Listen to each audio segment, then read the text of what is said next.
At Direct Service Overhead, we know how much trust you put in the individuals who have the privilege of working on the components of your home. We understand that a broken garage door is the last thing you want to be worried about, and most of the time, doors break at the most inconvenient times. Our professionally trained technicians service 24 hours a day, and our high-cycle parts are guaranteed to make a noticeable impact on your garage door without putting a damper on your wallet. If you're looking for need of assistance maintaining your current garage door, our team has the experience and expertise to deliver the results you deserve. Give Direct Service Overhead a call today or visit us online to learn more.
All right, give me just a second. We're having some link issues here, and I did get your DM, so I'm working on it. I don't know what's going on there. Hopefully you guys got a notification link and it worked fine. Apparently it worked for you that are in here, but I don't really know what the issue is. So bear with me just a second as I'm trying to click through and get this all sorted correctly.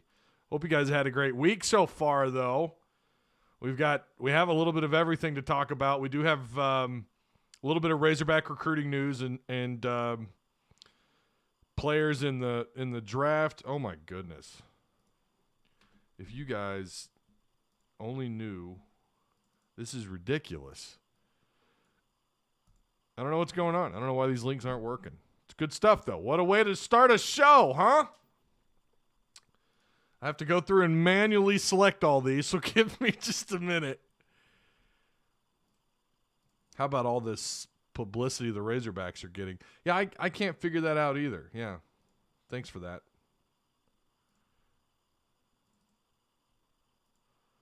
So, yeah, if you guys look on Facebook, those of you who come here through Facebook, typically the image that you see, you can click on it, and you can join that way instead of clicking the actual link.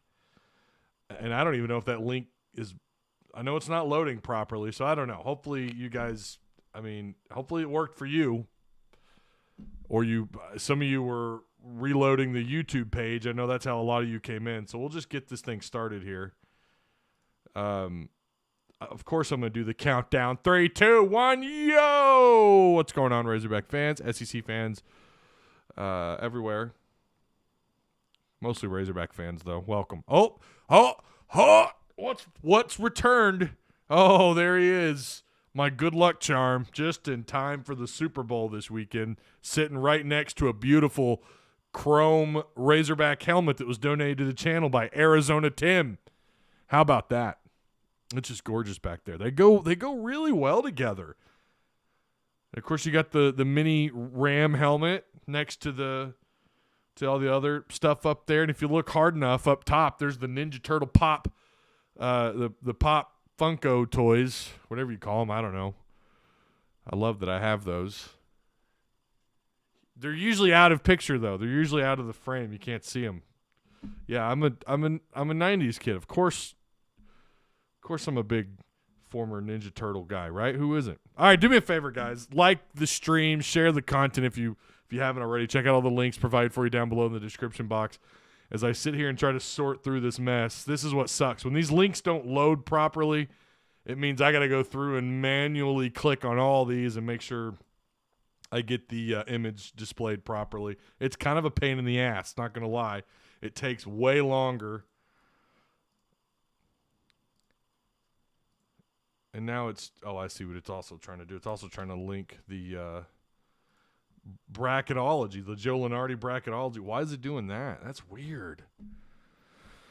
Oh, the digital age. What's going on with you today? Well, all right. So let's read chat. How you guys doing, man?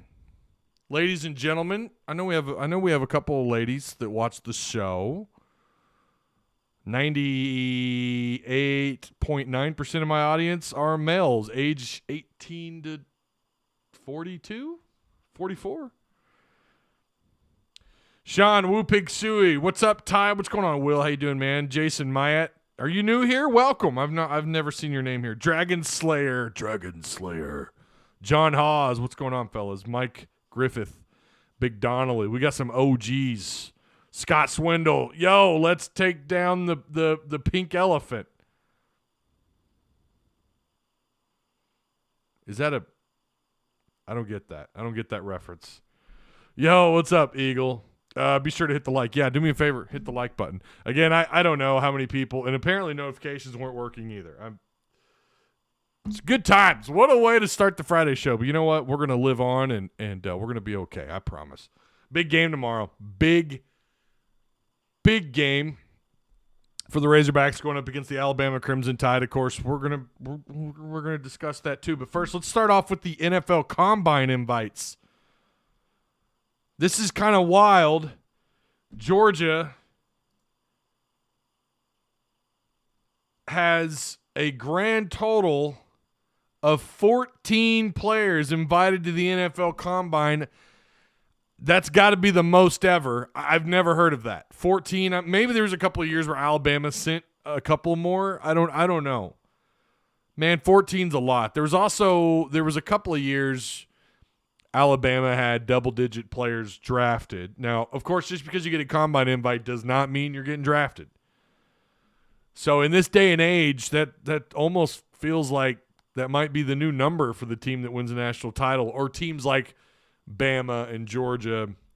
I don't know about Clemson. I don't know if I don't want to count them out because I do like Sweeney. I like what he has going on over there. He's a high caliber coach. They're nestled in a great recruiting area. They out recruit South Carolina. They're the biggest deal in the state of South Carolina. Ooh, if a Gamecock fan heard me say that, they would be nuking my chat right now. But they're the biggest deal in the state, and so maybe Clemson will still be in the picture. But that feels like 12 to 14 will probably be the number in this day and age, especially with NIL and the portal the way that it is. I just feel like that's going to be pretty common, like double digits, 10, maybe 10 to 14. Maybe that's the window. But that's going to be the average. Arkansas will be sending 5. Which, no doubt, if Catalan had gone, he would be there. I think Wagner probably would be in there, would have probably gotten an invite. I do think Bumper Pool would have gotten an invite. I'm trying to think. Is there someone? I know there's someone big I'm missing. I just feel it. Of course, a couple other. The center, I can't believe I've got 115 things going on in my mind. I keep wanting to say the center. Oh, my God. Someone bail me out. This is what happens when you focus purely on basketball and you move on. Damn it. The center. What's the kid's name? You know who I'm talking about. I've talked about him a million times. I think he's maybe the best offensive lineman you've had here since Frank Ragnow. Oh, my God. What's his name? Someone help me out. Someone's going to bail me out in chat. Stromberg. Ricky freaking Stromberg. Oh, my God. It's like I have a flashlight and I'm outside in the backyard and it's pitch black dark and I'm looking around. I just can't find the name. It's there. It's been there the whole time. I just, for whatever reason, my flashlight must be, battery power must be pretty low. It's all because of this bullshit with this link being broken. That's what's going on. But yeah, I think he'd be in the conversation definitely for a combine invite. Maybe KJ Jefferson, but of course he wasn't going to put his name in the hat. He's not. He's going to wait till next year. Yeah, I mean, yeah, I think you probably could have had several more players get invited, maybe 7 to 8 players total, which is pretty impressive. Had they decided to throw their name into the hat, and they didn't. So good for them. That's good. It's going to be good for the Razorbacks, building on top of what you accomplished this year. 247 released top 15 coaches, and I was surprised. I didn't see a lot of Hog fans triggered by the fact that Sam Pittman didn't make that list. The list, if you read it, it's not top 15 coaches like based on the performance of last year.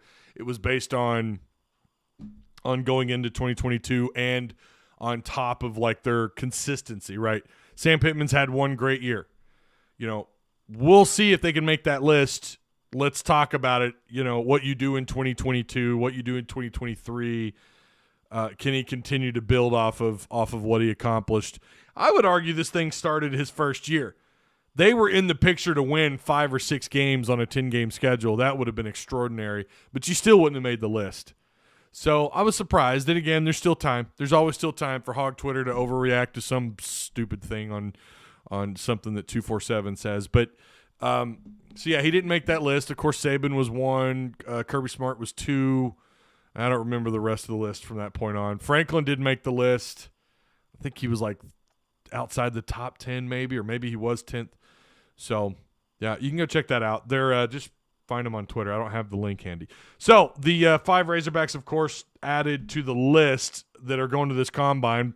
Monteric Brown, who tied for all the most interceptions within the conference this year. He tied for the most. He was first team All-SEC. Myron Cunningham got invited.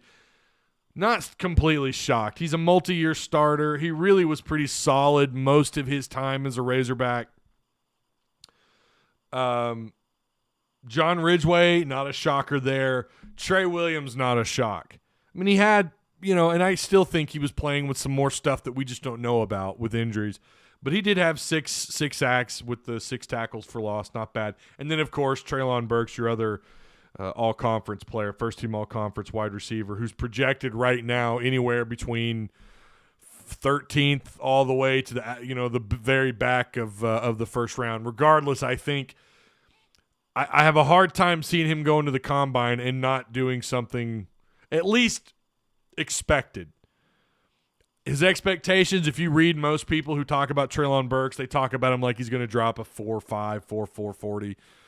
But you know what? It's all speculation until we see him do it. I mean, there's a difference between laser and, people clock like they're miles per hour on the field, which maybe that's the new thing we need to keep an eye on. I don't know. I've given that some relevancy when they clock those players, but I've also heard that's not the most accurate form of having an idea of what they can do compared to the 40 time. So yeah, we'll see what he does with a laser 40. Anything. I'll say this though, if he runs outside of a 4.4, I'll be shocked. That will be shocking.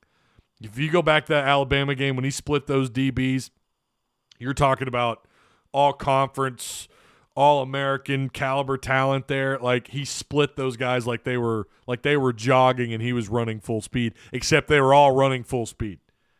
So yeah, he will, I think, again, who knows what he does if he drops something like a 4.35, 4.36, then they're going to start with the DK Metcalf comparisons. Maybe that's the right comparison. Thanks, John, for the DM. I appreciate that. Mr. Hawes coming through. Probably the biggest takeaway on who's not who didn't get an invite. Grant Morgan and Hayden Henry. A little surprising that neither one of them got an invite. Hayden, who, I mean, it's not like he started every game. He didn't play, but, he had to share. He was a rotate guy, right? And it's still, when he's on the field, he made the most of every single opportunity when he was on the field and had some plays.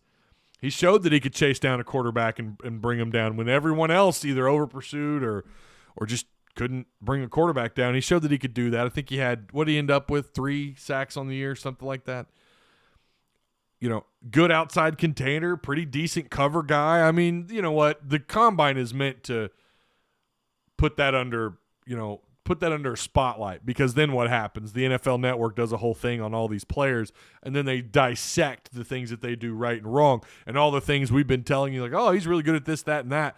The NFL Network and their team of crack investigators, and look, I mean, that's what these guys do. They'll tell you, like, no, actually, here's what we discovered. That's why I like Pro Football Focus. They do a really good job of breaking stuff down. I really need to implement more of what they do on here so we could talk a little bit more about that, because I think there's some relevancy to the way Pro Football Focus, the way they score these players out and what have you. So, excuse me.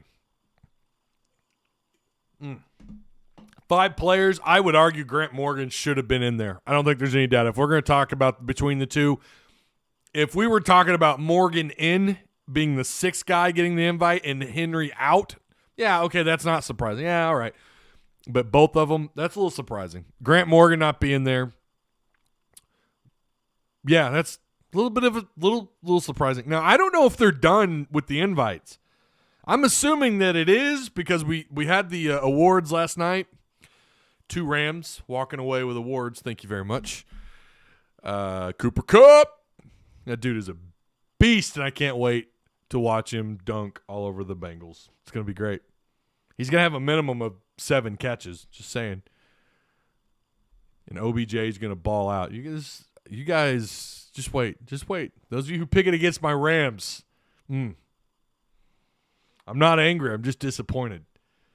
But yeah, maybe they could still send out invites. I don't know. I don't know when the deadline is for that. But yeah, a little surprised that Morgan didn't get there. Again, the Georgia Bulldogs with 14 total invites. Let me get back to chat here really quick. Hog Twitter overreact? Nah. Y'all think Jay Will stats for next what? Y'all think Jay Will's your stays. Okay.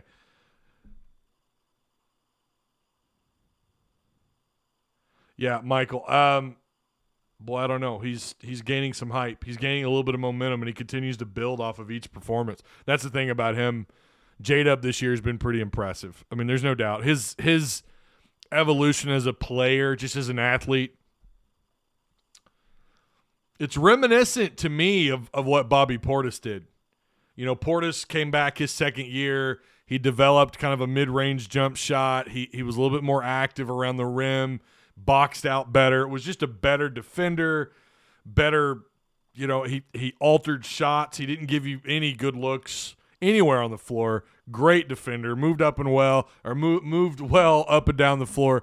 Great basketball player. Came back year 2 and without a doubt was huge for them his second year, and obviously boosted his draft stock.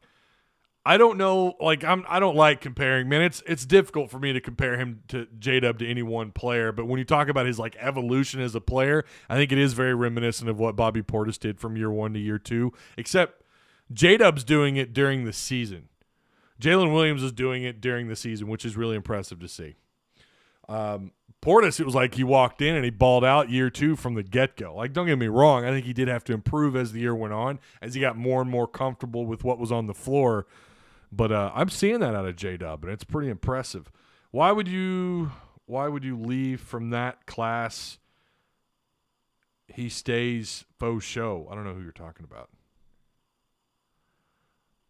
You'll have to tell me who you're talking about there. 31-7.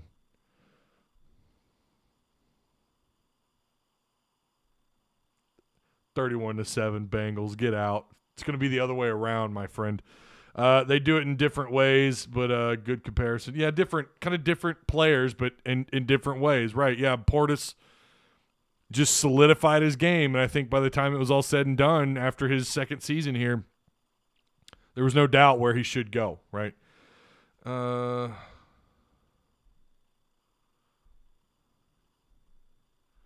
Try holding Jamar. Yeah. Yeah, I see what you're saying. Jay will stand. Yeah, right now, I think it would. I don't know that leaving would do him any favors. Next year, they're going to need someone like the talent that they're bringing in next season. They're going to need a guy underneath, and that's only going to make him better around that type of talent. I think it's only going to make him better. And again, we have no idea what they're going to look like as a team next year. Like, it's real easy to say, oh, all those guys are going to come in and they're all going to start or they're all going to play, which could be the case depending on who stays and goes and what they do with the portal. But yeah, they're going to need someone like him next year. Like, you feel like that's the thing they're missing for next season. So yeah. They're going to need his leadership with the young guys. They're going to have to convince him. They're going to have to do some heavy convincing to get him to stay. I agree. Well, not heavy convincing, but I think that ought to be at the top of his list of things to do. You've already got those kids signed. At this point, like, they're signed. Here you are. Go do your thing. I'm trying to answer these messages. I'm sorry. Hang on. Yeah, it's just the link. Well, they're in here, I'm assuming, but it's just the link. The picture's fine. It's just a picture. Let's see if we can get this one to work. Copy, paste. You gonna work? There it goes. It worked that time. Boom. That's to the Going Hog Wild Facebook group. And, of course, that you have to ask for permission there to post. And I'm scrolling down. It doesn't look like they've allowed any of my posts to go through. Some of these Facebook groups, man, they crack me up. They really, they're kind of gatekeepers, That's what they are. I think they've let some of my content through. Someone asked me not long ago, what's the most annoying thing as a Razorback content creator or as a sports content creator or whatever? And I said, dealing with gatekeepers on Facebook in these groups. They will not, Going Hog Wild, they haven't allowed anything go through on that Facebook page. Y'all need to, at their admin, go to them and be like, bro, let Ty post his stuff here. It's Razorback-related content. They'll allow 247 stuff to go through. They'll allow some of these other content to go through, but they will not. And I got booted out of a couple of other Razorback groups that, by the way, post other people's content. It's just part of it, man. There's people that just do not like me and they don't want me posting there. You got people posting TikTok videos. Like, that's great, but you're going to let that through and you're not going to let my content go through? It's just, that's the thing you got to deal with, dealing with gatekeepers on these Facebook groups. Like, there's self-promotion is man, it's a pain in the ass. Like, it is. It's a pain in the ass to promote yourself in places because, they just, for whatever reason, they just don't let the stuff through, and they kind of look at you as though you're not a part of legacy media, You're not a part of you're not a Trey Biddy, you're not Rivals. Yeah, it's just a pain in the ass, man. They have let some content through on that page, though. It's not as if they've never let anything through. But I have been talking about On the Hill, but I have been completely booted out of other Razorback groups for posting videos. So, I mean, it's just a pain in the ass. It is what it is. We allow your posts. I know, John, because you guys are rock stars over there. I prefer the show. They just scared Ty. I think you meant screwed. I'm assuming. Yeah, it is kind of what it is. Did you guys see last night? Auburn, the ladies, on a last-second shot, beat Auburn. Oh, God. Love to see it. You love to see it. Alex, I swear to God. You do this every show. I swear. I'm getting to that. I promise. Yes. Brendan Jordan is to he's a 4-star safety. He is going to commit on Tuesday. You took all the air out of that part. Brendan Jordan, 2023 4-star safety out of Mansfield, Texas. Yes, he will be announcing on Sunday. I don't know where he's going. It doesn't sound like Arkansas. It's just kind of been difficult to get information lately. The last week, some people they either just don't know, or they're not willing to sometimes give you what they know. But from what I gather and what I understand, what little I have gotten is it sounds like he's a Texas Tech lean. If you would ask me, Ty, do you feel comfortable about streaming his commitment? I don't know if he's streaming it, but no. Right now, the answer would be no. As far as I know, it sounds like Texas Tech is a pretty heavy lean at the moment. It's understandable. Some of these kids just don't want to leave the state of Texas. Kind of is what it is. But he's a 4-star safety. What is he, 6 foot, about $190, I think. Pretty good player. I probably would compare him to a Miles Rouser type player. I'm telling you, they're whiffing on these safeties, and it's not like you had Rouser. That was your guy. Rouser was here. Rouser was going to be here, and then he wasn't for whatever the reason. And now you're looking at another kid. I mean, you're talking about an ESPN, what is he, top 175? Big-time player. I just don't feel real good about him right now. Hopefully J-Cat can get him to come. He's a Mansfield kid. It'd be great, but as far as I understand, it sounds like it's going to be a Texas Tech lean. I misunderstood. What was you talking about? Disregard? We need a lot of safety help for the next class. They're going to have to get on top of it. And that's going to be a focus on the show here soon as we start to exit basketball, and of course baseball is going to be here too, but recruiting and talking about kind of who they've targeted, what we know, what they're on top of, or who I feel pretty good about. I'm hoping to get that all. We're going to start on that probably mid-March, early March. We'll get more into recruiting. Of course, there might be maybe someone commits. Listen, they've been waiting on 2 kids for like 2 months, and now it's not looking so hot. Like these kids are now backing off. So, and that could be good or bad. It doesn't mean the class isn't going to be good. The class we know is off to a great start, and I do think they're in pretty good shape with several prospects. And I'm not going to go down that list, but I think they're in pretty good shape with some players. But we probably won't know much more for a little bit. As far as the transfer spots, I don't think they're going to take anybody until after spring, which is weird because now that changes kind of the dynamics of what those, now you're behind, you're coming in. Again, I hate to keep beating a fart out of a dead horse, but Mike Woods is a premium example of how that doesn't necessarily benefit anybody. I mean, I guess it depends on the position. But yeah, it looks like they're going to try and fill those 3 spots after spring. So I've had that said to me now from just about everybody. So I feel pretty confident that that's the case unless something changes between now and spring camp. But yeah, they're I thought it was 2, but I had 2 different people tell me it's actually 3 spots left. But yeah, and it sounds like they're going to take defensive linemen are going to be the targets for at least the 2 spots, and then maybe a DB, maybe possibly a linebacker. Again, it just kind of depends on who shows interest. I vomited yesterday, Ty. What? You vomited yesterday, Ty, to this show. Stun the like button. I'm really committed. Okay. I was like, what the hell? What was that? Man, ladies won without 3 major players. See, I know they were missing 2. I didn't know it was 3. Love the type, man. Yeah, I was a little concerned, like, ugh. Well, I didn't have a show yesterday, but I assumed you were talking about maybe something I'd said in Wednesday's show.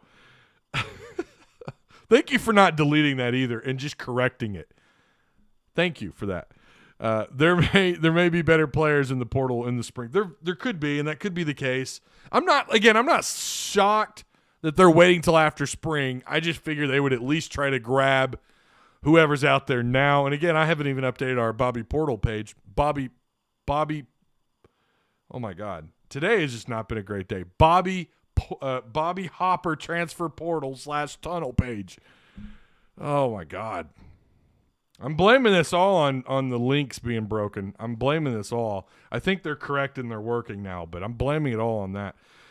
Who is harder for the Hogs to compensate for if they're on the bench, Jay Will or JD Note? I'd say Jay Will. I'd have to say Jay Will because he controls the flow and the momentum on both ends of the floor most of the time. Now, on the offensive end, he's not racking up assists anymore. Now he's either trying 3-point shots or he's just getting buckets one way or another down low. He's still distributing a little bit. They just don't always turn into points. So it's not like he's not passing the ball. He's still absolutely doing that, and the offense still flows through him. But I think and it's a blow to not have either one of them off the floor at any given time. It's a blow because when JD Note's on the bench, if he fouls early, they'll go on 4-minute scoring drives or scoring droughts. They'll go on scoring droughts where they won't get any buckets. They'll go on 2.5-minute droughts, 3.5-minute, 4.5-minute. And hell, it was like 8 minutes in the final first half where they didn't get an on-the-floor bucket. That's horrible. That is so bad. Yeah, Auburn defense, great. That was phenomenal defense by them. It was a little bit of an adjustment there in terms of their rotation and who they had on the floor, but just terrible execution by the Razorbacks. But they were still able to slow Auburn down. Mark Elletzi, Trey Williams, and Ridgeway were after spring. Wait a minute. Were they all after spring? I know Utzi was. I didn't realize Trey Williams was. I've forgotten all about that. To the Bobby Hopper, yeah. Jersey, Wolfenberger, Michaela was out, and Samara Spencer. Okay, that makes sense. Wow, that's a lot of people being out. Sup, Ty? What's up, Hog Dog? How you doing, man? The Hogs won, but I don't think it was their best game. One of the last 9 games. Which do you think played gear offense and defense? Played their best game. Oh, okay, played their best game. That's actually a really good question. Of their last 9,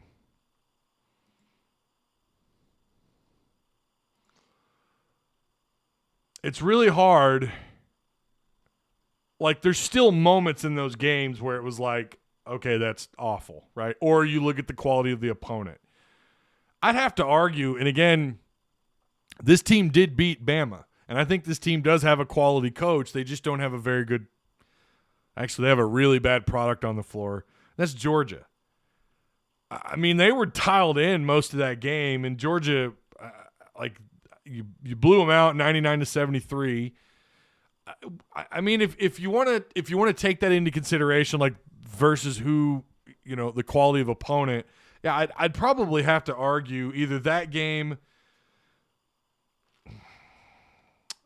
Missouri, which you manhandled Missouri. Missouri is better than Georgia, but I don't know, one of those 2 games, but that's not against quality opponents. If you're going to ask me like against actual quality opponents, maybe West Virginia. The performance against West Virginia mostly was a pretty solid game. West Virginia, a solid team. Probably, I think last I saw they were in the tournament. They made Lenardi's tournament, his bracketology. You won that one by 8, 9 points, whatever. It never really it never felt like that game was in any great jeopardy. In fact, I think Arkansas led the entire game, and West Virginia, I don't think they ever even tied it. And West Virginia is a good quality opponent. And Bud Walton was nowhere near what it was against Auburn. But then again, not many games have been inside Bud Walton. I don't even remember what the attendance was of that game. I want to say it was like, I don't know. I actually don't remember. Maybe it was a pretty good crowd. I just don't seem to remember it. I don't seem to remember the crowd being huge. But then again, after that Auburn game, makes all games seem like they weren't that big, in terms of the crowd. I think they actually had quite a few people at the West Virginia game. But still, like, Arkansas just dominated that game, I think, from start to finish, if I remember right. I think at one point Arkansas had a pretty sizable lead, and West Virginia kind of made a late push there in the second half, and Arkansas still was able to control the momentum on the floor. Yeah, maybe West Virginia, if you're going to consider the quality of the opponent, right? Probably West Virginia would be my pick. Sorry I'm late. Forgot I was in a different time zone here in Nevada. Oh, don't worry about it, Edward. Thanks for being here, man. Again, you guys do me a favor, like and share and subscribe. Shout out to Patreon supporters. We're all kinds of off today. Friday, it feels like a Monday with the way this has gone, but you know what? We're recovering just fine. But shout out to Patreon supporters, Discord people. Tonight, if you guys are in our Discord, 9 p.m., we have an event planned. We're trying to do these things once a week, and it sounded like we might had to have pushed this back to Saturday, but now it looks like Friday's back in the picture. But it is right now we've got 10 people interested. Hopefully a few more you want to go. The cap is going to be 25. So you just got to be there. And the reason why I'm doing that is because in order to share my screen to show maybe some things that we're trying to do, I you gotta use your video. When you do that, the Discord live chat will cap you down at 25 people, which is stupid. I know you gotta, it's a whole tech thing, bandwidth and all that. I get it, but it is what it is. So hey, if you can make it, it'd be great. I might switch it from that. We may not do it in there if we get enough people that want to be in on it, but Hog, Mike, and myself, I'm just going to read to you what we have. Hog, Mike, and myself will get you guys caught up on all the new stuff added here and also take any questions or comments on current features within the PTN Discord or anything you guys want added or maybe taken off. Also, more Razorback talk on stuff that we may miss today. I'm hoping to get some recruiting news later today after lunch. Anyways, hope to see you soon. Woo Pig Soy. So if you guys are interested in that event is available to you in our Discord on the top left-hand corner if you guys want to come be a part of that. If J-Will didn't get in foul trouble, Arkansas would have blown Auburn out. I don't know about that. I mean, I hear what you're saying, but I don't know about that, man. Auburn's pretty damn good. That's probably a Final Four team. I've changed my mind after playing them and after seeing them. I might have agreed with you before that game, but afterwards, I don't know, man. And I do appreciate the comment, Big L. I see you come through all the time. You're always leaving that behind, the Woo Pig, and I appreciate that. But I don't know that I would say that. I don't know if they'd blow them out. Would they control things better? Yeah, I think so. You may not. Maybe you wouldn't have had an overtime. I think maybe. I like the Bengals to win the Super Bowl. And the Hogs win tomorrow. Well, you're going to go 1-for-1 tomorrow, I think. Or this weekend, Alex. I wish we could replay Hofstra, Texas A&M, Mississippi State, Vanderbilt. I wish you could get all those games back and Oklahoma. I think you'd have different outcomes. In fact, I think Arkansas, worst case scenario, would be a one-loss team right now. Absolutely. West Virginia game attendance was 19,000. Like I said, I think there were quite a few people there. I don't think they had the impact, in terms of what that crowd can do. What about Bruce Pearl on Twitter?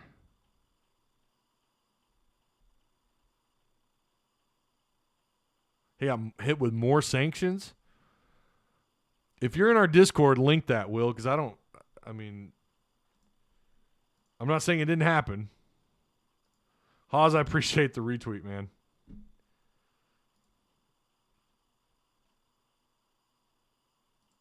Appreciate that always. Yeah. So, yeah, I'm not. Let's see. Hang on, hold on. Don't send me on no goose chase now, Bruce Pearl. Latest.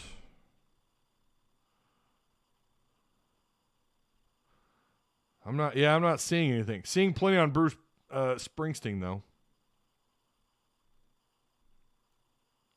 I guess he's going to chat with Eddie Vedder from Pearl Jam.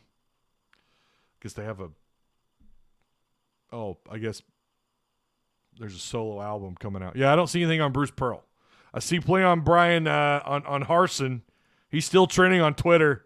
This stuff is crazy. SI, and if you guys didn't catch this, Sports Illustrated, as of an hour ago, reported that Auburn is expecting to retain Coach Brian Harsin despite significant rumors that the program was prepared to move on from him after just one season. They went 6-7, and Auburn is trying to do everything in their power to get rid of him. Of course, he's running people off, and you know how that works. But and yeah, it seems like it's couldn't happen to a better program. Auburn officials are expected to announce today they are keeping Coach Brian Harsin. So now what they're going to do is they're going to do damage control. Auburn's going to come out either maybe they're in their AD. Is he not expected to get fired or move on? Aren't they expecting their AD to move on? I don't know. Maybe it is a dumpster fire right now. It's not looking good. The only thing they have going for them is Bruce Pearl. Of course, they had some stuff they had to deal with the NCAA, but they are top 3. So, I mean, but their football program in trouble. I'm not buying that they're going to be down for 10 years like what happened with Petrino in Arkansas, but this is interesting. They couldn't find any dirt on the guy. Maybe there wasn't all that stuff that happened with the Boise State cheerleader. Maybe that was all just nonsense. I don't know. I mean, just listen. You're talking about what's his buyout? Like $16 million? They're going to do anything they can, and if that means, getting some dirt on a guy to move along. But I would only see, again, maybe there is some significance to it, and that's why they want to move along. It wouldn't surprise me. The guy has kind of a reputation.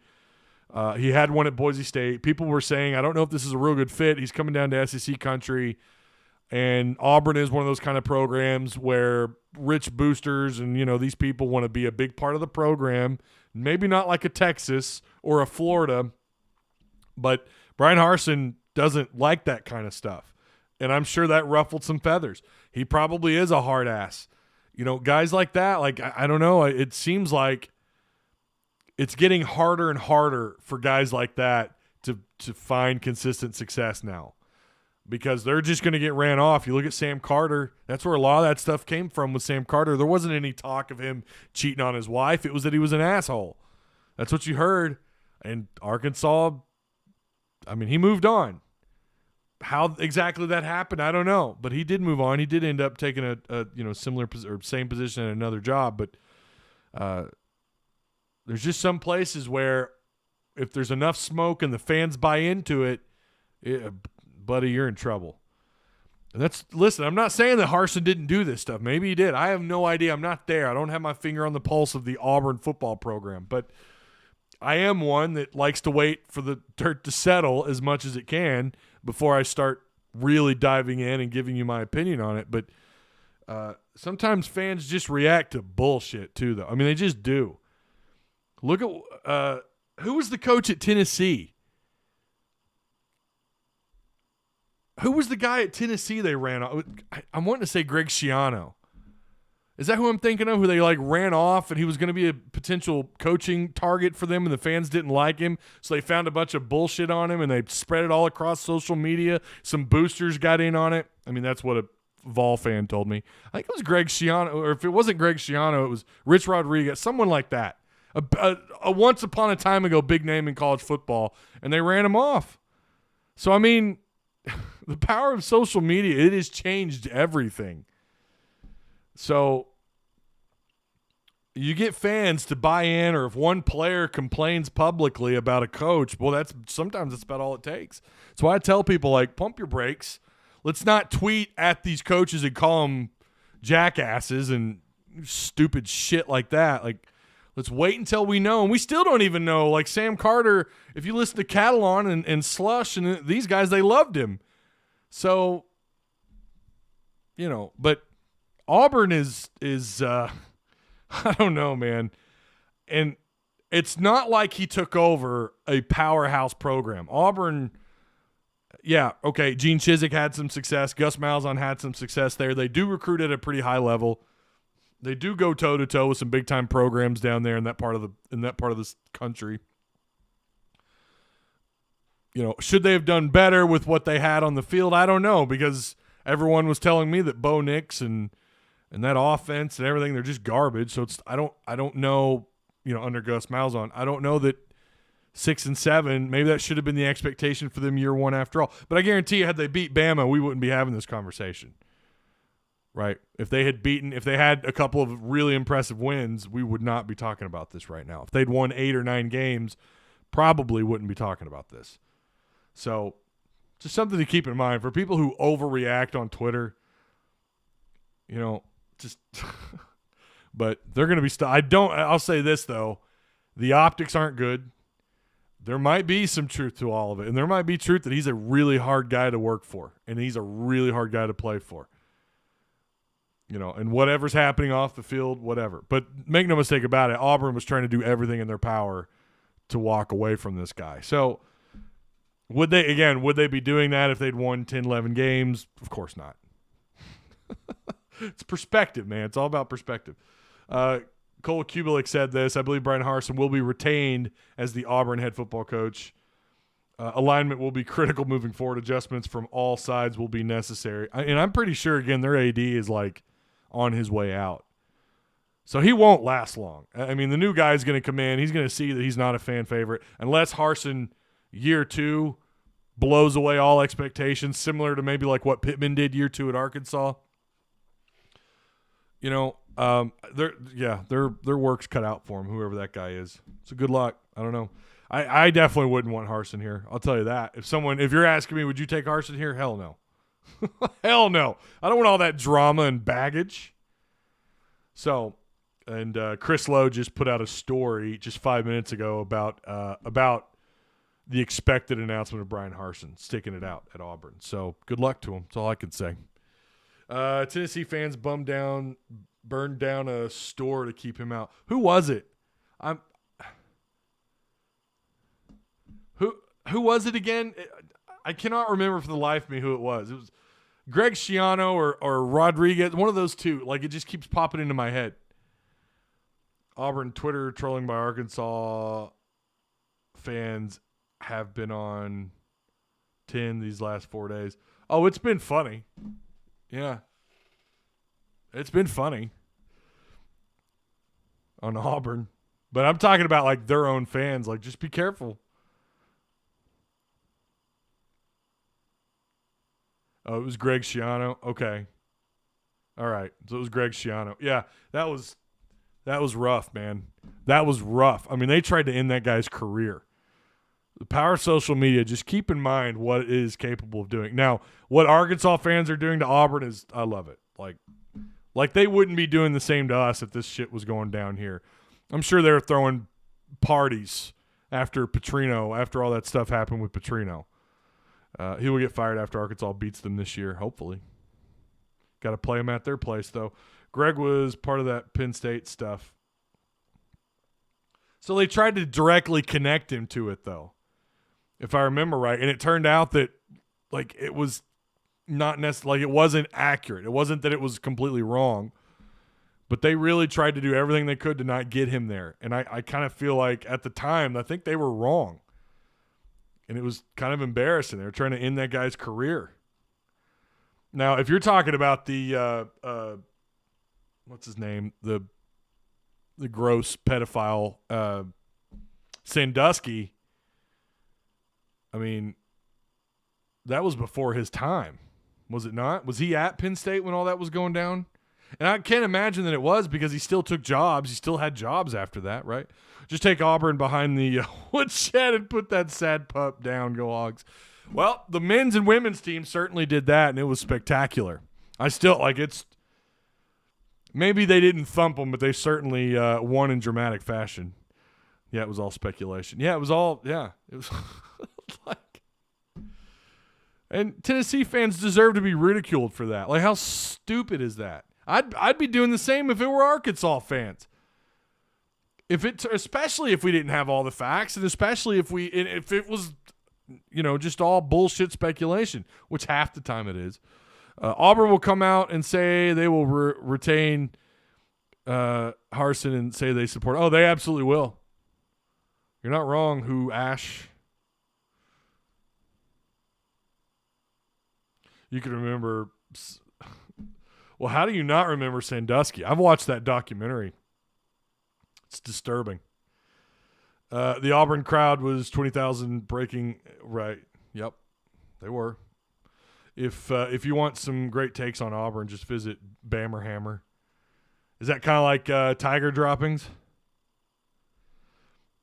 I'm not familiar with that one. But then again, I don't really prowl the, other fans' pages, because usually sometimes it makes for really good content, though, so maybe I should do more. Got to get a bigger arena. No, they really shouldn't, because they're not doing that consistently. I mean, I think they're fine. They do need some renovations, though. I will say that, but I don't think they need to make it bigger. I think it's fine where it's at. If they were averaging 20,000 a game, yeah, then we might have a different discussion. If they continued to do that year after year, Penn State should not be a program, in my opinion. Boy, I tell you, that stuff, it's kind of bizarre what happened. How on earth the NCAA could come in and be like, all right, nope, here we go. Here's some rules, and then just to turn around and not stick by with their word. All right. Hunter Yurachek received a 5-year extension to 2027. He will make a salary of $1.25 million annually. He can make an additional $175,000 after a yearly review. That's coming from Arkansas Sports Network. Shout out to Bradley Caldwell and the boys. That's what they're reporting. So good for Hunter. 5-year extension, 2027. I don't think I have no idea what the best ADs. I don't know what their salaries look like. I don't know if it's that high up or not. ESPN college basketball, 1 million viewers. Number one Auburn versus on February 8th was the most viewed, number one Auburn in Arkansas, most viewed regular season men's college basketball game on ESPN2 since December of 2018. The audience peaked at nearly 2 million, 1.96 to be exact, during the overtime period. This is what happens when Arkansas basketball's back. This is the kind of stuff that should have been happening a long time ago. I'm just going to say it. And then before we get into this Arkansas-Alabama game, which I saved the best for last because I'm excited to go in this. Yeah, we're going to go over an hour. I had fully planned on it. The bracket, Joe Lunardi has Arkansas as a 6 seed, so they've moved up a little bit. Bama is a 5 seed in their respective bracket on their side of the aisle. So, again, this is a very, very, very interesting matchup for the Razorbacks. Arkansas right now sitting approximately – where'd it go? I had it pulled up, and now it's gone. That's what happens when you don't highlight stuff. Arkansas right now sitting with the 31 ranked or overall net rank right now. 2-3 versus quad 1. 6-0 versus quad 2. 5-2 quad 3, 6-0 quad 4. Bama. I don't have the right. I don't have the right pillow on my chair. Alabama a little bit better in the quad numbers. They're 6-5, so they have 6 quad 1 wins. They're 3-2 in quad 2, and then they're 6-2 in quad 3. So when you compare the quad 2, the Q2, Q3 columns, some would argue that's a little suspect. The fact they have 5 Q1 losses overall is, not exactly great. But then you look at what matters the most is that they have 6 quad 1 wins. Alabama has played pretty good basketball this year, but they've also had some very mind-numbing losses.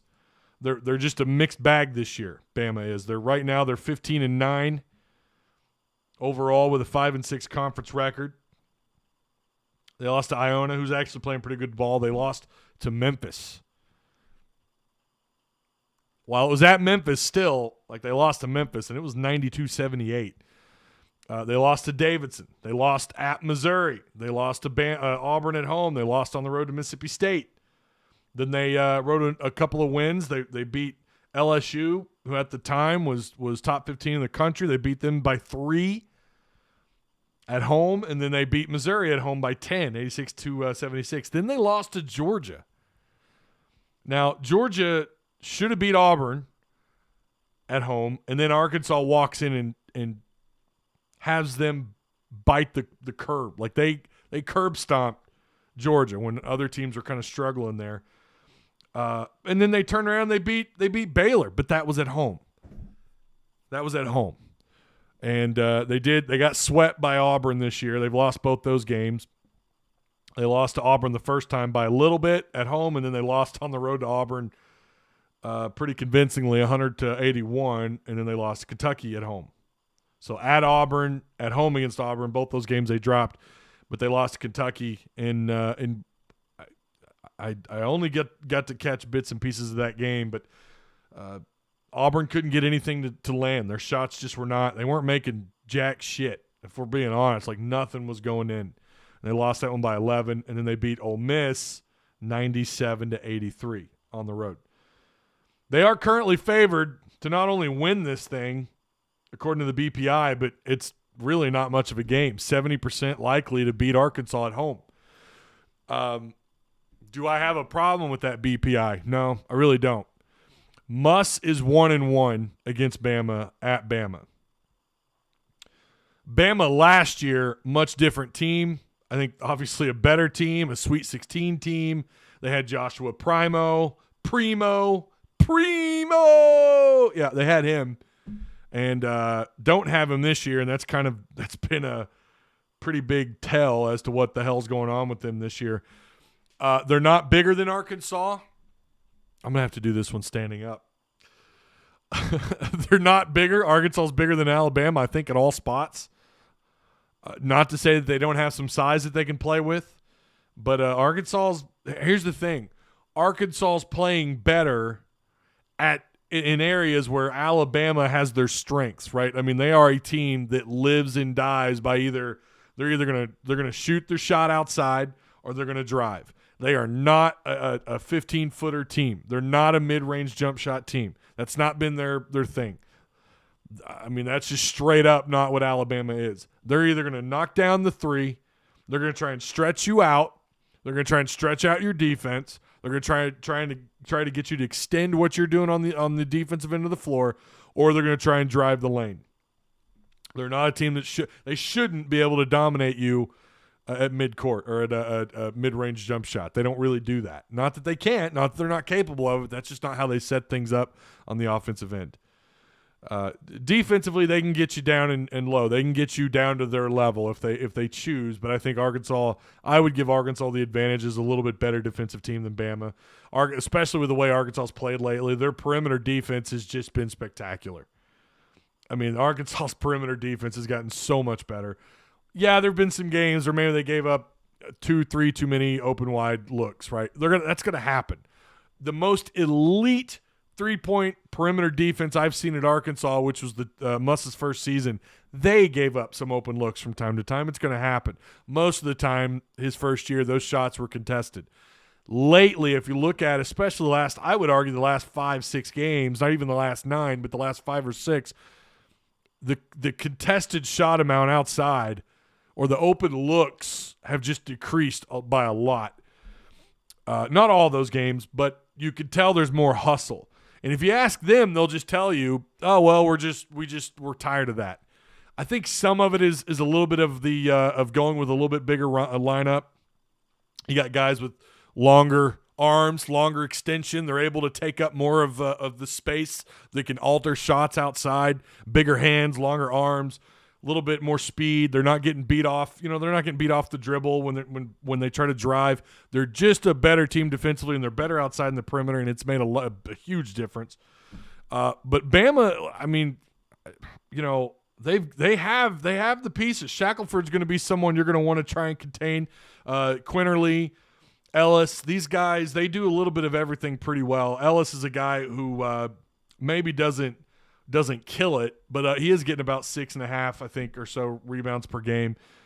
But this shouldn't be a game where their strengths overpower what Arkansas has been able to improve on, which is their perimeter. They shouldn't overpower you, but they're at home. This is where, to me, it's like if Arkansas, even if they're off just by a little bit, it's going to be a problem because Alabama, if they get hot at home or anywhere, but especially at home, their crowd's going to be in this game. Their crowd is going to absolutely be in this game. Now, they don't have the capacity that we do.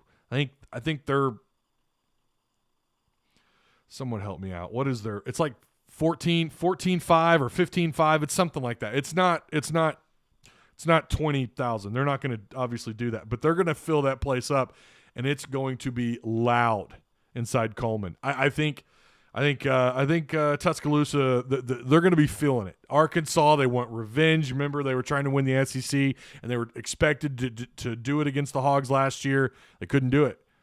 They had to wait. Arkansas beat them, and Alabama was expected. In fact, I may have even picked Bama to win that game. And Arkansas proved everybody wrong. They got the win. I think Bama probably they want that respect factor, not to mention you've heard if you pay attention to Arkansas media lately, you've heard this mentioned quite a bit. You've gone from, being the hunter to now being the hunted. And I think that is absolutely the case walking into Tuscaloosa. This is going to be a hostile environment. It's going to be loud, and it's going to be probably one of their best road tests of the year. And maybe their best road test, depending on who you ask. I already know a couple of media people who will tell you that this is going to be the toughest environment they've played in so far this year. So Arkansas is going to have to deal with that. Again, they have pieces there, but they don't have the size. But they do have talent. There's no doubt that roster pretty solid. Now, Alabama, they are, again, 6-5 against quad one teams. They have 6 wins. I still don't think they're anywhere near what they were a year ago. I don't know that this is a team. They are going to be a team. You talk about matchups and relying on good matchups. That's what they're going to be, I think, in postseason play. From here on out, it gets harder because they got to deal with Arkansas. Then they got to turn around and play a pretty salty Mississippi State. Then they got to go on the road against Kentucky. And then they ended out with on the road at Vandy, at home against South Carolina, and at home against Texas A&M. So right now, of course, Alabama, again, like I mentioned earlier, 5-6, 15-9 overall record, but they're 5-6 in conference. But they have the pieces here to be a problem. They're going to be a team if they want to get better seeding. They're going to have to do it starting now, right? They're coming off a win, but right now they're 2-2 of their last 4 games, right? They lost on the road to Georgia. They're clearly not anywhere near as good on the road as they are at home, and that's probably the case for like 75% of, well, no, probably more, probably 98% of college basketball. That's just the way it is, especially in the Power 5, where these courts get north of like 14, 15,000 capacity. But I don't know that they reach that, but it's going to be a hostile environment. Bama, I think they want revenge. And Arkansas, again, goes from the hunter to the hunted, and this is what they're going to be up against. They haven't really been in that scenario.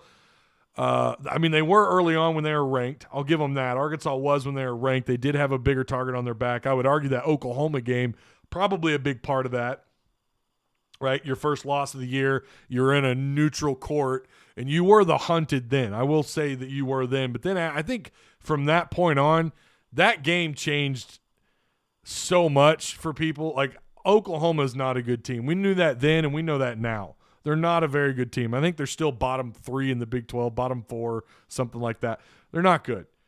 And Arkansas got blown out by these guys. I think from that point on, you went from the hunted to the hunter. You lost to Hofstra. You really fell to that role. It hasn't been until you hit this win streak and beating Auburn in overtime where now that role has switched. And it's why you're moving up in seeding. It's why Lenardi has you as a 6 seed. If you sweep the state of Alabama,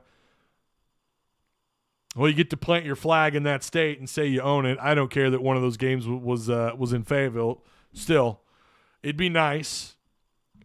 I have to say, though, I think the streak ends. Bama, again, they're taking on a role they're familiar with. Arkansas is, rather. They're taking on a role they're familiar with. They have been in this situation where they're the better team. So it's not like they're foreign to the idea that someone's going to give you their best on the floor. Not to mention Arkansas was ranked and all that. They're not right now. But I don't think it's going to be anything where Bama leads by 10 or 12 the whole game. I think it's going to feel a little bit like the Auburn game. It's going to be competitive back and forth. Hell, it wouldn't surprise me if this thing goes to overtime. But I'm probably going to take Bama. I don't know. It feels like it's going to be one of those kind of ugly games, probably like a 70 to 68, 70 to 66 kind of game. Bama by a little bit. But you split two solid teams, obviously one of the best teams in the country, and you went on the road and you went toe-to-toe with a team that's damn good at home, that has some impressive wins at home, and you just went toe-to-toe with them. That'll speak a lot for them. It won't hurt them. Hell, you can lose this thing by 12 or 14, and it's not going to hurt you. But it will definitely help you if you can win this game, and it's big. I mean, it is very important. It'd be another big-time quad win. And I think it proves to people that look at what they've done these last 9-10 games, and that's impressive. And maybe you move up in seeding. I think you will. I think if you beat Bama, you're definitely going to move up again. You might move up to a 5 seed, just like that, because we're at that point in the year. I've been saying it now for the last 2 weeks. You're now playing for seeding. Since I put Arkansas back in the tournament, now you're playing for seeding. This would be a huge win. This really is a big game. I would argue it might be on the same level. Not saying it's the same game as the Auburn game because they were ranked number 1, but it's on that same level. Again, Bama has a reputation. They win these games at home. Again, Muss has won there before. And Arkansas's been in the situation where they're the hunted. They have. That's not foreign to them. I don't think the road's really going to bother them a whole lot. I hope not. But I definitely think anything could happen. If you win, I would probably consider it a little bit of an upset simply because of how good Alabama has mostly been at home this year. Just depends on if Bama is making threes or not. When they shoot good, they're hard to beat. Right, and that's the thing where Arkansas has gotten better. Right, their perimeter defense has just been solid. This is why I never bet hog games. I just can't seem to pick against them. It's hard, and I don't know what I haven't kept up with my record. I think I've done pretty well on my picks this year. I think I forgot to pick on at least a couple on the show, and I ended up picking either in Discord or maybe in a Discord live. Again, tonight, 9 p.m., make sure you're there. Make sure you accept the event. It's on the top left-hand corner on the Discord. But, I don't know. I think the streak ends, but I think it's going to be a bout. I think it's going to be another backyard brawl. Which means it could very well be an overtime game. JD puts up 30 and J. Will with 16 and 13 boards. It'd be nice for him to get a double-double on the road. I think we roll and smoke them, to be honest. Arkansas 85, Bama 82. If it gets to be a high-scoring game, that means probably that Arkansas is not doing their job out in the perimeter. That would terrify me. I would definitely take Bama. If you get north of 80 points, I think it's Bama's game. Because that means they're knocking down threes, or they're driving the lane perfectly fine, or they're getting to the free throw line. Something else they're good at doing. They're pretty good at getting to the free throw line. Bama building a new arena worth $180 million. Yeah. I think I did read that actually. Gerard Collins says 66-58 Hogs. Yeah, listen, that could happen. Alex says A276. Whistles will determine the game flow, and if we can take this one down. Says Mr. Collins. I think if the streak ends, it ends in Florida. I mean, either one of those is very likely. Florida is not a place where Arkansas historically has had a lot of success. But you've got to go. So you're on the road against Bama, on the road against Mizzou, and then you're at home against Tennessee. Pretty, yeah. That's tough. And then you're back home against Kentucky. LSU, who's going to play you salty. Then you're on the road against Tennessee. It's brutal. This is brutal. This is pretty tough. I mean, it's not SEC football brutal, but it's pretty damn close. Like, this is tough, man. I wish to hell this game was inside Bud. God dang, I wish this game was inside Bud Walton. I'd feel so much better. I think, and this is what's crazy, because it speaks to just how not good Alabama is on the road, which I think they might even have. I think Bama, they strike me as an early exit team, simply because they've lost some confusing games. But so is Arkansas. You know, it's not like Arkansas hasn't lost some confusing games, but I would argue that's when you're at your worst. Now that you're playing better ball, you're not dropping those games, right? But these guys have lost some weird games, and you know, that Georgia loss is, I think that's bad. I mean, that's really bad. You know, it's understandable losing to Auburn and Kentucky, right? It's understandable. Those two are the best two in the conference. You know, they did beat Tennessee at home, though, right? They did their one road win this year, which I'm going to give them credit for, definitely going on the road and beating Gonzaga. That was huge. That was big. Or away from home, I should say, for Bama. That was a good win for them. That was pretty impressive. And Gonzaga, who, I mean, if you're keeping up with it, Gonzaga is a elite team this year. They're playing really good basketball. I don't even know their win streak, I think, is like 14 or something. I mean, they're playing damn good ball. They're 20-2, and Bama beat those guys. So, I mean, who knows? And you could say the same. If good Bama shows up, they could run you out of the building. If the two things happen, good Bama shows up with a good crowd and bad Arkansas shows up, it could get ugly. It really could. I think that could happen, but I don't think it does. I think Arkansas, with how well they're playing defensively right now, you know, and J-Dub's performance, and you've got these different players coming up and doing special things. They're playing pretty good. They're playing pretty good ball right now on both ends of the floor.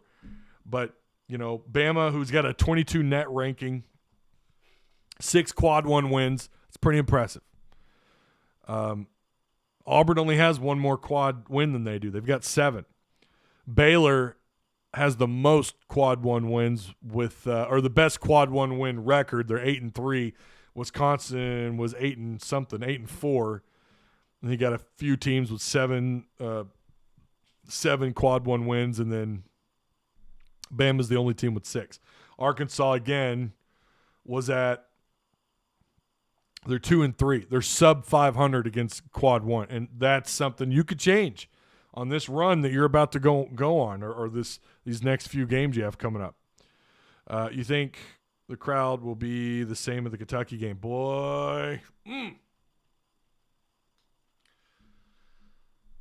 If not, it's going to be damn close, because we do not like Kentucky. And a lot could happen between now and the time you play Kentucky, right? Auburn could lose a game. And you've still got how many games until you play Kentucky? 1, 2, 3, 4. A lot could happen in the next couple of weeks. Kentucky could find themselves top 3, top 2. Anything could happen. I mean, this is that time of year when just crazy stuff happens right before you get ready for postseason play. But regardless, a ranked Kentucky team coming into Bud Walton is always going to draw well. Hell, a non-ranked Kentucky team draws well. It doesn't matter. Kentucky is that team Arkansas shows up for. And that's the case around the SEC for SEC basketball. I would argue it's kind of like, again, not that Arkansas baseball has done anything like what Kentucky basketball has accomplished, because they haven't. But their reputation now is Arkansas is the big bad guy in the conference in baseball, right? That's what basketball is for Kentucky. Even when they're not so great, they're still the bad guy. They're the villain. Everyone's going to show up for those games. But especially in Fayetteville, Bud Walton. Some great games these two played back in the 90s. And some good games in the 2000s. Of course, I've talked about the Qualls dunk. I mean, that's still my favorite. It's probably my favorite Razorback moment of all time is that dunk. I know the 4th and 25, Henry heave and everything. That was great. That was phenomenal. Never seen anything like that. But that last second dunk by Qualls is just unreal. To watch that unfold live in my living room, I've never seen anything like it. And it ended in that moment, right? The 4th and 25 didn't. The 4th and 25 just extended the eventual win for the Razorbacks. 4th and 25's up there. That's definitely like I would argue it's probably my 1B. 1A would be the dunk. And I absolutely hate Kentucky basketball. I hate Kentucky basketball. I hate their fans. I hate Judd. What's her name? Ashley Judd. I hate her. That chick was out there calling for people to get arrested on Twitter after being harassed by Arkansas fans. I'm going to take you to court. Oh, my God. I have such a hatred for Kentucky basketball. I hate them. They probably don't view us as rivals, but I would argue that's Arkansas's basketball rival. I hate that program. And that last second dunk, oh, my God. Don't get me wrong. It's not like I have I have any positive feelings towards Ole Miss, but they're no Kentucky. They're not that equivalent in football. They're not. I don't care how much cheating they were doing. Like, they're just not – that's not who they are. They're nowhere near that level. That last second dunk. And I don't care what that Kentucky team was or what they eventually didn't do. That moment, for me, it's my favorite moment. 4th and 25, the Henry Heave is up there. It's 1B, without a doubt. I'm telling you guys, like, that's the game I circle. I don't care if it's at Rupp or in Bud Walton. I'm circling it because I'm gonna have. I don't know. It's just the game I'm looking forward to the most. And I think that's gonna be a damn good game. By the way, I would not blame anybody for storming the court against Kentucky. I just wouldn't. I'm not gonna go down that road again with Auburn and storming the court. But it was really cool to see, right? The fan reaction, the players' reaction to it, Muss's reaction is great. But a team I have no problem storming the court against is Kentucky. And I want that place packed. I want them to break that Auburn record. And we need to start hyping that game up that week when we play them on the 26th. Oh, and it's a Saturday too. 1 p.m. tip-off on a Saturday. We need to start hyping that game up immediately after playing Florida. And you got to keep winning, you know. You're going to drop. I think you're going to probably drop one of these games before you get to like I said, I've got you losing to Bama. I've got the Razorbacks losing to Bama on the road. But hopefully then you beat Mizzou on the road, then you beat Tennessee at home, then you beat Florida on the road. You go into that game again with another like a little 3-game win streak. Your only loss on the road to Bama, walking into that game in Bud Walton in Fayetteville. Oh my Lord. Better hype that game up. And I don't care if Kentucky loses some games. I don't care. Sell out the Bud, which it already is, and show up for that game if you have tickets.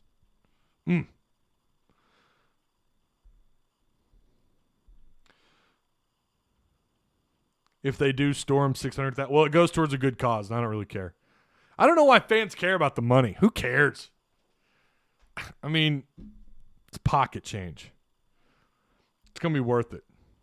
It's going to cost $500,000. Alex, you wet blanket. Who cares? The Devo teabag. That was a great moment. That Auburn moment is also up there, without a doubt. But I think Bama can make the tourney with 20 or 21. Yeah, they absolutely can. But I think they're going to be an early exit because I think they're going to have a crap seed if they can't get their shit straight. We'll be playing for second SEC tourney. It will be huge. Oh, we will be playing for second in SEC tourney. Eagle says the cap is 250. It's going to be loud, Will. I agree. It's going to be loud. It's going to be chaos. All right, we're at an hour 20. My ass is hurting. I'm hungry. I'm going to go eat some lunch. I do appreciate you guys. We will be live tomorrow for the post game. Don't forget, shout out to all you guys, Patreon supporters. What's going on in Discord? Got something cooking for y'all. What are you talking about, Tyler Broadway? Are you in here? Maybe if he's in here, maybe he saves it for tonight. We can get him on. Oh, hold up.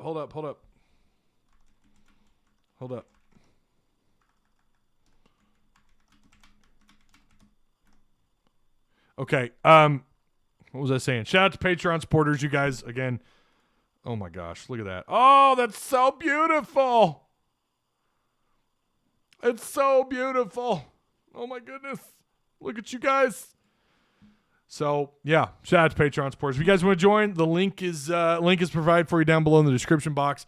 Also, this show brought to you by Direct Service Overhead, the garage door company. They offer same-day services, emergency service 24/7, 365 days a year, free estimates, quality parts, affordable outcomes, hundreds of 5-star reviews, better than best results. Our team is here and ready to serve every day as your trusted residential garage door repair team. Call us today, 501-244-3667. There you go. So this show brought to you by them and Patreon supporters. Check the test server. I will after the show. All right, I will see you guys tonight. If you're there, 9 p.m. Hopefully you're able to make it. If you have no idea what I'm talking about, join Discord. Check the event page on the top left-hand corner. And you just click the like button that you're going to go and that you're going to be there again. It's 9 p.m. I do kind of want to drink tonight, so that might be a thing. I don't know. I'm planning on being sober for 9 p.m., but I can't make any promises because I'm kind of feeling rum and coke tonight. Not even going to lie. Rum and coke and a cigar sounds wonderful tonight, and I think that's probably what I'm going to do. So I'll see you guys there. Again, taking Bama. Low scoring game. I don't know. I think this one gets a little sloppy. I feel like you're going to see a lot of fouls, probably in favor of Bama, and I just feel like we're going to get in that. I feel like we're going to get in that 55 plus shots taken at the line kind of night. Or day, I should say. It's 11 a.m. tip off. Don't know how I feel about that, but yeah, 11 a.m. tip off tomorrow. So we will again do the post game show. And yeah, that team right there, they're winning the Super Bowl. Woo Pig, I'll see you guys either tonight on Discord or tomorrow on the postgame show. Go Hogs. Go Rams, taking the Super Bowl. Yeah.